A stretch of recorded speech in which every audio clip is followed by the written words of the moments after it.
Welcome to the channel. Today we didn't think we was gonna make a video. We didn't see any trades out there. Some of the stocks that we like to sell calls on were down today.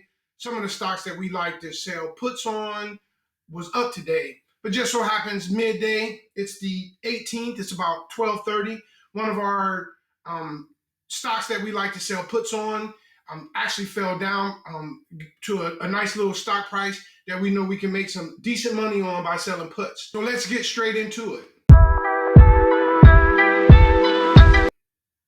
So we're gonna get straight into the stock that we're going to sell puts on today. Today's stock is Hersey's. And after I do this trade, I'm going to give you a couple really good nuggets that you need to know when selling puts and when selling calls. That's actually very, very important. So we're going to come here, we're going to put in puts. The stock is selling at 181.77. I'm down 128 today. Right now, they got the 180 put. And the reason why we like this is it has some really decent premiums on it today.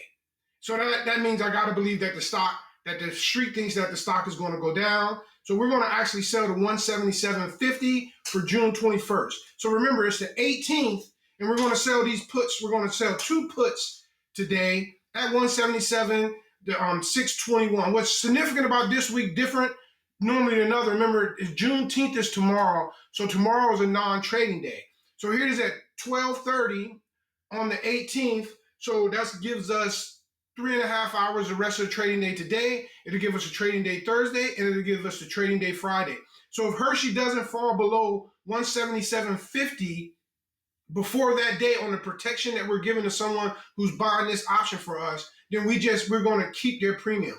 And we're going to have a limited, and right now the price is between, the mid price is 38, and the bid is 35. The axe is 40. So we're going to try to see if we can get this trade off at 37. See if they'll go for it.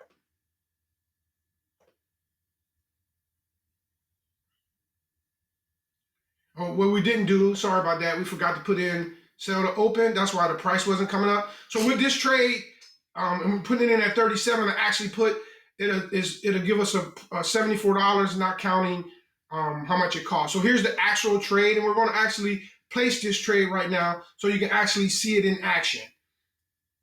And remember, we're selling it at 37, and we're in the option expires on this Friday. So we're actually going to place that trade, and we're going to wait and see if the trade goes through. We're going to see the order status. What we're going to do, we're going to leave that trade right there like that for today. And we're going to see if someone bites. What'll happen is if the stock goes down a little bit more, someone will probably bite it 17.50. If not, we can go in and we'll probably just go in and change it, maybe lower it down to 36 and see if someone takes the bite on that. But the two nuggets that I have for you about when we're trading puts and trading options, and they're both really important. First is you got to know the date of when they report earnings. Most stocks, in most cases, are not very volatile. And in this game, in selling puts and selling calls, in this case of Hersey's are selling puts, we actually want Hersey's to stay flat to where it's at or go up some, so that way our put option does not get exercised and we just keep it. And if you go back and watch the video we made yesterday when we sold UPS, we talked about a rollout strategy. And we'll make a video later on going a lot more detail in the rollout, even though in that video I showed you how to purchase the option back and sell it out at a later date. But I know they can get a little confusing sometimes, but we'll make one a little bit more detailed. So back to the earnings. When you have earnings, you're going to have a lot of volatility in this stock. But we believe that the stock is down from the 52-week low on 52-week high on Hersey's is 263. The all-time high is 276. The 52-week low is 178. So we're selling this put at 177. We're actually going below the 52-week low on the stock.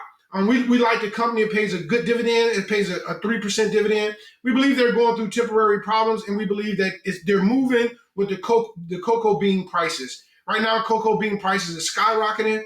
And if you don't know, chocolate is made with cocoa beans. So that's increasing their cost some. That's increasing their cost some within the price of making chocolate, which is actually hurting the stock. But these cyclical movements in cocoa beans happens all the time. One day in the near future, cocoa prices will be low. Hershey's, their cost of producing chocolate will be a lot cheaper. And so that's one of the reasons we like the stock, and we think it's depressed. And if it came to us at 1750, there's many things that we can do with it. As I said, we can roll it out. We can roll it down. I mean, rolling it out means we can roll it out to, let's say, June 28th or even further out at the price of 177.50, or we can even roll it down to 175, depending on at the price that we buy back from. Whenever we do rollouts, or roll downs, we only do it for a profit.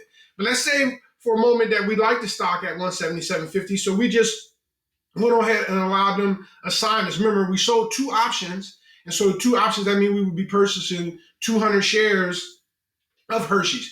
We can keep it and put it in our long-term portfolio and collect the dividend every year, and we can watch the stock grow. We know over time, we believe that it'll go back up to its 52-week high, or its all-time high.